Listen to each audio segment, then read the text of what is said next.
આજે આપણે બનાવીશું ચટપટું તીખું અને ખટ્ટું મીઠું એવું શાક, એ પણ કારેલાનું. જે લોકોને નહીં ભાવતા હોય એ લોકો પણ માંગીને ખાશે એવું મસ્ત મજાનું શાક આજે આપણે બનાવવાના છીએ. નાના મોટા બધાનું ખૂબ ફેવરેટ બની જશે. તો વિડીયોને પૂરો જોજો, સ્કીપ ના કરતા. તો સ્વાગત છે તમારું મારા કિચનમાં. જય શ્રી કૃષ્ણ બધાને. તો એના માટે મેં અહીંયા 500 ગ્રામ કારેલા લીધા છે.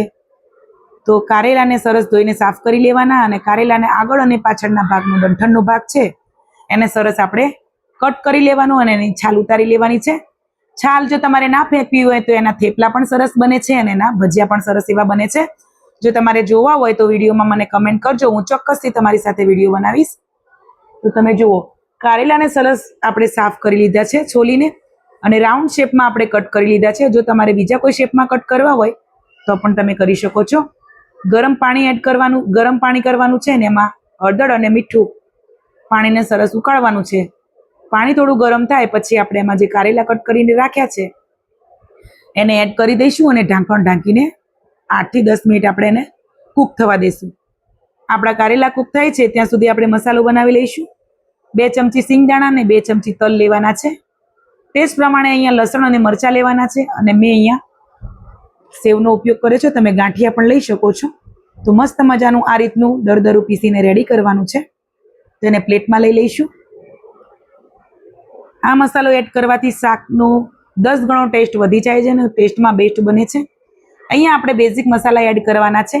મરચું પાવડર એડ કરીશું, હળદર પાવડર, ધાણા જીરું પાવડર, થોડોક આપણે ગરમ મસાલો એડ કરીશું. તમને પસંદ ના હોય તો તમે સ્કીપ પણ કરી શકો છો.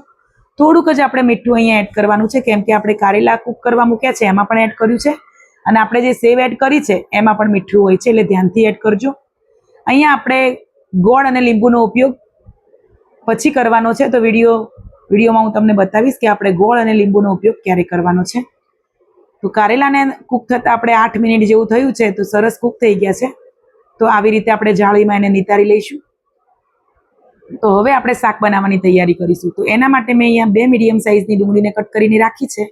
તો હવે આપણે શાકને ફ્રાય કરીશું. અહીંયા આપણે ગેસ ઉપર કડાઈ મૂકી દઈશું. જરૂરિયાત પ્રમાણે ઓઇલ એડ કરીશું. ઓઇલ ગરમ થાય પછી આપણે રાઈ એડ કરવાની છે. રાઈ થોડીક આપણી ફૂટી જાય પછી આપણે જીરું એડ કરીશું. જીરું થોડુંક ફૂટી જાય પછી આપણે હિંગ એડ કરવાની છે. અને અહીંયા આપણે 2 મીડિયમ સાઇઝની ડુંગળી કટ કરીને રાખી હતી એ પણ એડ કરી લઈશું. 1 થી 2 મિનિટ આપણે એને શેકવાની છે.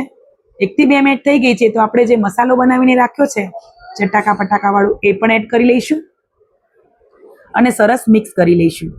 જો તમારે શાકને ડ્રાય રાખવું હોય તો તમારે અહીંયા પાણીનો ઉપયોગ નહીં કરવાનો. જો તમારે થોડુંક એકદમ ગ્રેવી જેવું શાક રાખવું હોય ને તો તમારે પાણીનો ઉપયોગ કરવાનો. જે પ્રમાણે તમારે શાક રાખવું હોય, ઘાટું પતલું, એ પ્રમાણે તમારે પાણી એડ કરવાનું રહેશે. તો હું અહીંયા શાકને થોડુંક એકદમ ઢીલું બનાવવાની છું, એકદમ ડ્રાય નહીં. જો તમારે ટિફિન માટે બનાવવું હોય ને તો તમારે પાણી એડ નહીં કરવાનું, એકદમ ડ્રાય જ રાખવાનું. અહીંયા આપણે 2 મિનિટ માટે એને કૂક કરવાનું. શાક આપણું રેડી થઈ ગયું. તો અહીંયા 1 કપ પાણીનો મેં ઉપયોગ કર્યો છે. એ પણ પાણી ગરમ એડ કરવાનું છે, ઠંડુ નહીં. તો પાણી એડ કર્યા પછી આપણે ગોળ એડ કરીશું 1 થી 2 ચમચી જેવો, અને લીંબુનો રસ એડ કરીશું. સરસ આપણે શાકને મિક્સ કરી લેવાનું છે અને ઢાંકણ ઢાંકીને 1 થી 2 મિનિટ આપણે એને કૂક થવા દેવાનું છે. તો વિડીયો પસંદ આવે ફ્રેન્ડ્સ તો ચોક્કસથી વિડીયોને લાઈક કરજો. ચેનલ ઉપર નવા હોય તો ચેનલને સબસ્ક્રાઈબ કરજો અને શેર પણ કરી દેજો વિડીયોને. તો જુઓ, 5 થી 6 મિનિટ આપણે ધીમા ગેસે એને કૂક થવા દીધું છે. ગેસની ફ્લેમ બંધ કરી દીધી છે અને હવે આપણે એને સર્વ કરી દઈશું. તો મસ્ત મજાનું કારેલાનું ગ્રેવીવાળું શાક બનીને તૈયાર થઈ ગયું છે.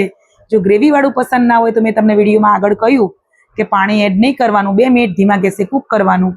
તો ડ્રાય પણ બનાવી શકો છો અને ગ્રેવીવાળું. મળીશું નેક્સ્ટ વિડીયોમાં.